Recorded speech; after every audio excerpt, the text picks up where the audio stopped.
भाइयों, बहुत सारे लोग अब परेशान हो चुके हैं। उम्मीदें लगभग खत्म हो चुकी है कि भाई अब भूल जाओ, ड्रीम इलेवन अब नहीं आने वाला। ऐसा बहुत सारे लोगों के दिमाग में प्रश्न चल रहा होगा, क्योंकि जब से ऑनलाइन गेमिंग बिल 2025 आया है और 20 अगस्त को लोकसभा में रखा गया, फिर राज्यसभा में गया, फिर राष्ट्रपति के हस्ताक्षर हो गए। 3 दिन के अंदर इतनी जल्दी कानून बना कि सब लोग बस सोचते रह गए, और भाई कानून बन के रेडी भी हो गया। उसके बाद लोगों के दिमाग में आया कि भाई अब तो कानून बन चुका है, मतलब जितनी भी मनी गेमिंग एप्स है जहाँ पे पैसे लगाकर आप फैंटेसी खेलते हो, वो रातों रात बंद हो गई। और उसके बाद फिर ये अभी तक लागू हुआ नहीं हुआ, उसके बाद ये कोर्ट गए, उसके बाद कोर्ट में जाने के बाद क्या हुआ, और अब क्या ड्रीम इलेवन वापस आएगा या नहीं आएगा, इसको लेके बहुत सारे प्रश्न चल रहे हैं। बहुत सारे वीडियोस भी अब तक बन चुके हैं। तो एक वीडियो गाइज मेरे लिए भी बहुत ज़रूरी था आप लोगों के लिए बनाना, क्योंकि बहुत सारे भाइयों के मैसेज और कमेंट आए। अब उनको एक एक जाके रिप्लाई करूँ, इससे बढ़िया है कि सब एक वीडियो ही बना दूँ, जिससे आकर सभी लोग इस वीडियो को देख ले और उनको सारी इन्फॉर्मेशन मिल जाए कि भाई अब आगे क्या होने वाला है। तो भाइयों, मैं आपको इस वीडियो में सारी चीज़ बताने वाला हूँ कि अभी जब से 20 अगस्त से बिल आया है उससे लेके अभी तक क्या क्या हुआ है और अब आगे क्या होने वाला है, उसके बारे में डिटेल में बात करेंगे। बस इस वीडियो को आपको पूरा देखना है, क्योंकि इस वाले वीडियो में ड्रीम इलेवन को लेकर एक गुड न्यूज़ भी आई है, वो भी मैं आपके साथ शेयर करने वाला हूँ। तो वीडियो को लाइक कर देना, चैनल को सब्सक्राइब कर देना, और मेरे भाई मैं आगे बढ़ अब जिस चीज़ के लिए आप लोगों ने ये वीडियो देखा है, अब उसी चीज़ पे अपन बात करेंगे। देखिए गाइस, 22 अगस्त को ये बिल बन गया था, आपको पता है, राष्ट्रपति जी के हस्ताक्षर हो गए थे। उसके बाद सबको ये लगा था कि अब ये बहुत जल्दी इंडिया में लागू भी हो जाएगा। बट उसके बाद सारी जितनी भी गेमिंग कंपनियां हैं, उन्होंने हाई कोर्ट के दरवाजे खटखटाए थे। ये चीज़ भी आप लोगों को पता है। बहुत सारे लोगों ने इसको लेकर वीडियो ऑलरेडी बना भी दिए। फिर हाई कोर्ट में ये गए, बट हाई कोर्ट में भी डिफरेंट डिफरेंट स्टेट्स में ये चले गए। अब इतने सारे राज्यों में एक साथ पिटीशन लगेगी, तो सरकारी वकील ने बोला भाई इतनी जगह हम कैसे लड़ेंगे जा जाके। तो उन्होंने सुप्रीम कोर्ट से रिक्वेस्ट करी। फिर सुप्रीम कोर्ट ने बोला ठीक है भाई, हम आपकी पिटीशन सुन लेते हैं। क्योंकि सुप्रीम कोर्ट की वजह से ही अभी तक फैंटेसी चली थी, मैं आपको बता दूं। ये आज से पहले ही बैन हो जाती, बट सुप्रीम कोर्ट ने ही बोला था ये स्किल है, यहाँ पे स्किल यूज होती है, इसी वजह से फैंटेसी आज तक चली थी, 17-18 सालों से चल रही थी। बट उसके बाद गवर्नमेंट एक बिल लेके आती है, और बिल इस तरीके से लेके आती है जिसमें चाहे चांस बेस्ड गेम हो या फिर स्किल बेस्ड गेम हो, वो दोनों ही रातों रात बैन हो गए। तो कहीं ना कहीं गेमिंग कंपनियों को लगा कि भाई चांस बेस्ड गेम की आड़ पे हमारा धंधा भी बंद कर दिया। तो इसलिए उन्होंने सुप्रीम कोर्ट का दरवाजा खटखटाया। और सुप्रीम कोर्ट को ऑब्वियसली बात है, इस केस में दम लगता ही, क्योंकि ऑलरेडी उन्होंने ही इसको लीगल ठहराया था। तो उन्होंने इसको लेकर केस के लिए बोला कि ठीक है, हम इसकी सुनवाई करेंगे। और जब उन्होंने इस केस की सुनवाई करी और उसके लिए डेट दी, तो उसके लिए डेट आपको पता है 7 अक्टूबर की दी थी। और फिर 7 अक्टूबर को इसको लेकर हियरिंग भी हुई। बट उससे पहले अश्नवी वैष्णव जी ने बोला कि 1 अक्टूबर से हम इस गेमिंग बिल को लागू करने वाले। अब सब लोगों ने यही सोचा था कि भाई अब ये लागू हो गया होगा, बट अभी तक आपको बता दूं, अभी तक ये लागू नहीं हुआ है।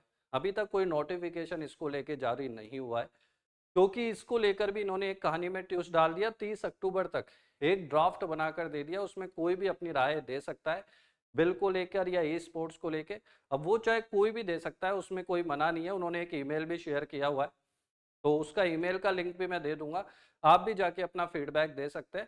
तो मतलब 30 अक्टूबर तो अभी तक तो ये पोस्टपोन हो चुका है, अभी तक तो ये लागू नहीं है। बट अब सबसे बड़ी बात आती है, भाई ये चीज़ें तो और लोगों ने भी बता दी, भाई इसमें नया क्या है। तो उसी के लिए मैंने ये वीडियो बनाया है। तो जब 7 अक्टूबर को भाई इसको लेके सुनवाई हुई, तो जो गेमिंग कंपनीज के जज थे, गेमिंग कंपनी के सॉरी वकील थे, उन्होंने बोला कि देखिए हम इसको लेकर आप फटाफट डिसीजन दीजिए, और आप चाहो तो इस पे इंटरिम स्टे लगा दीजिए, ताकि गेमिंग कंपनी अपना काम करना स्टार्ट कर दे, और फिर जब कोर्ट का जो भी फैसला होगा फाइनल, वो अपन देख लेंगे। बट अभी इंटरिम राहत दे दो। बट जज साहब ने ऐसा सुना नहीं, और मुश्किल से 10-15 मिनट का गई ये केस चला था, और 10-15 मिनट के अंदर अंदर ही उन्होंने डिसीजन दे दिया, और ये बोल दिया कि भाई अब अगली पिटीशन 4 नवंबर को होगी। बट उन्होंने एक चीज बोली कि अब ये फाइनल हियरिंग होने वाली, मतलब ये फाइनल हियरिंग होगी। बट मुझे भाई ऐसा लगता नहीं है कि ये फाइनल हियरिंग होगी, और मुझे ये भी नहीं लग रहा कि ये फैंटेसी वापस नहीं आएगी।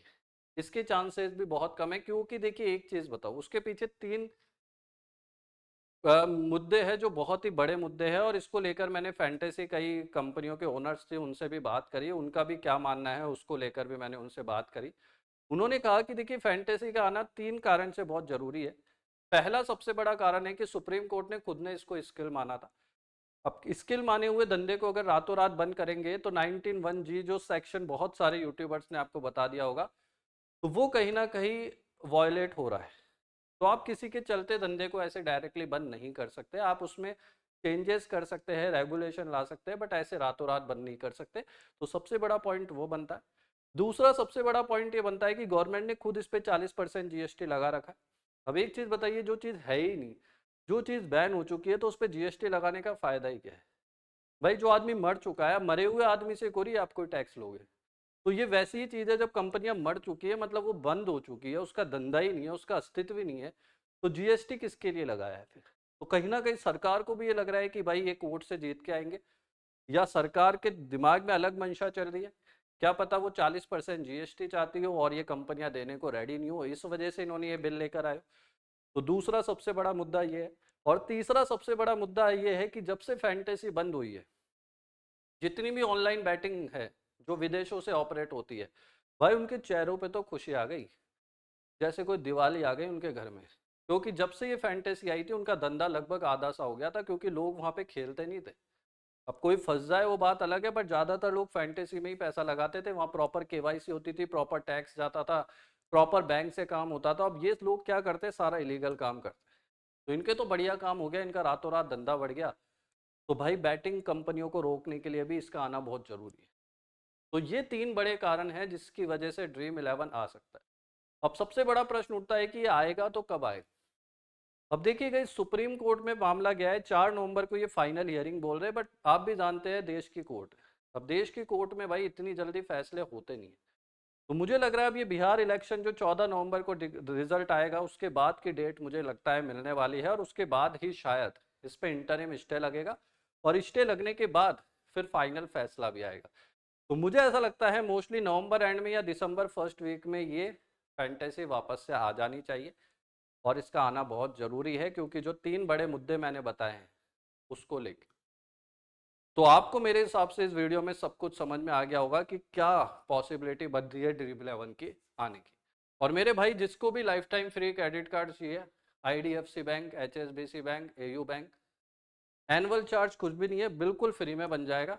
बट इसका कुछ एलिजिबिलिटी क्राइटेरिया होती है, आपकी मिनिमम इनकम होनी चाहिए, आपके पास प्रॉपर केवाईसी वगैरह होनी चाहिए, उसके बाद ही बनेगा। तो नीचे व्हाट्सअप चैनल का लिंक है मेरा, उस पर जाके हेलो का मैसेज कर देना, केवल वही करना जिनको क्रेडिट कार्ड का चाहिए। अगर आप फालतू मैसेज करोगे कोई रिप्लाई नहीं करेगा आपको, ठीक है, क्योंकि वो मेरी टीम है, मैं नहीं हूँ, ठीक है। तो वही लोग मैसेज करें, क्रेडिट कार्ड आपका बन जाएगा, वो भी बिल्कुल फ्री में। और कई ऑफर मिल जाते हैं, बुक माई शो पे टिकट वगैरह फ्री मिल जाते हैं, मोबाइल वगैरह लोगे वहाँ पे एक्स्ट्रा डिस्काउंट मिल जाते हैं। वैसे तो एनुअल चार्ज होता है 500-1000 रुपये, बट आपका फ्री में बन रहा है। डिस्क्रिप्शन में लिंक है, और कॉइन DCX पे भी साइन अप कर लेना, जिसको भी क्रिप्टो में ट्रेडिंग करनी है, उसका लिंक भी वीडियो के डिस्क्रिप्शन में दिया हुआ है, और मेरे टेलीग्राम से भी जुड़ जाना, उसका लिंक भी दिया हुआ है। तो वीडियो को लाइक कर देना, चैनल को सब्सक्राइब कर देना, ऐसे ही प्यार देते रहना।